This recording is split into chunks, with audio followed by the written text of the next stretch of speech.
ಸದ್ಯ ಇಡೀ ದೇಶದಾದ್ಯಂತ ಬಾಲಿವುಡ್ನ ರಾಮಾಯಣ ಸಿನಿಮಾದ ಟ್ರೈಲರ್ ಭಾರಿ ಸದ್ದು ಮಾಡ್ತಿದೆ. ಅದರಲ್ಲೂ ನಮ್ಮ ರಾಕಿಂಗ್ ಸ್ಟಾರ್ ಯಶ್ ರಾವಣನಾಗಿ ಗರ್ಜಿಸಿರುವ ರೀತಿ ನೋಡಿ ಇಡೀ ಗ್ಲೋಬಲ್ ಸಿನಿಮಾ ಇಂಡಸ್ಟ್ರಿ ಹುಬ್ಬೇರಿಸಿದೆ. ಕನ್ನಡಿಗನೊಬ್ಬ ಜಾಗತಿಕ ಮಟ್ಟದಲ್ಲಿ ಹೀಗೆ ಮಿಂಚುತ್ತಿರೋದನ್ನ ನೋಡಿ ಪ್ರತಿಯೊಬ್ಬ ಕನ್ನಡಿಗನು ಹೆಮ್ಮೆಯಿಂದ ಎದೆ ತಟ್ಟಿ ಸಂಭ್ರಮಿಸುತ್ತಿದ್ದಾನೆ. ಆದರೆ ಈ ಭವ್ಯ ಯಶಸ್ಸಿನ ನಡುವೆಯೂ ಚಾಲೆಂಜಿಂಗ್ ಸ್ಟಾರ್ ದರ್ಶನ್ ಅಭಿಮಾನಿಗಳ ಮನಸ್ಸಿನಲ್ಲಿ ಮಾತ್ರ ಒಂದು ಬಗೆಯ ತೀವ್ರ ನೋವು ಮತ್ತು ಕಣ್ಣೀರು ಎದ್ದು ಕಾಣ್ತಿದೆ. ಅದಷ್ಟಕ್ಕೂ ಯಶ್ ಅವರ ಯಶಸ್ಸನ್ನ ನೋಡಿ ದರ್ಶನ್ ಫ್ಯಾನ್ಸ್ ಯಾಕೆ ಕಣ್ಣೀರಿಡ್ತಿದ್ದಾರೆ ಗೊತ್ತಾ?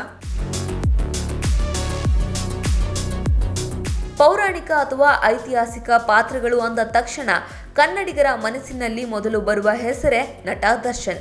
ಆ ಹೈಟ್, ವೇಟ್, ಕ್ಲಿಯರ್ ಪರ್ಸನಾಲಿಟಿ ತೆರೆ ಮೇಲೆ ಬಂದ್ರೆ ಸೃಷ್ಟಿಯಾಗುವ ಮ್ಯಾಜಿಕ್ಕೇ ಬೇರೆ.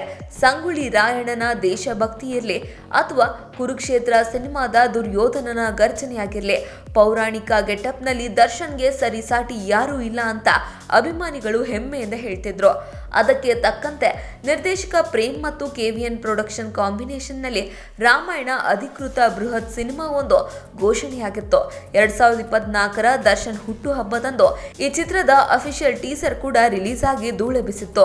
ಮೂಲಗಳ ಪ್ರಕಾರ ಆ ಸಿನಿಮಾದಲ್ಲಿ ದರ್ಶನ್ ಆಂಜನೇಯನಾಗಿ ತೆರೆ ಮೇಲೆ ಲಂಕಾದಹನ ಮಾಡಬೇಕಿತ್ತು. ಆದರೆ ವಿಧಿಯ ಆಟವೇ ಬೇರೆಯಾಗಿತ್ತು.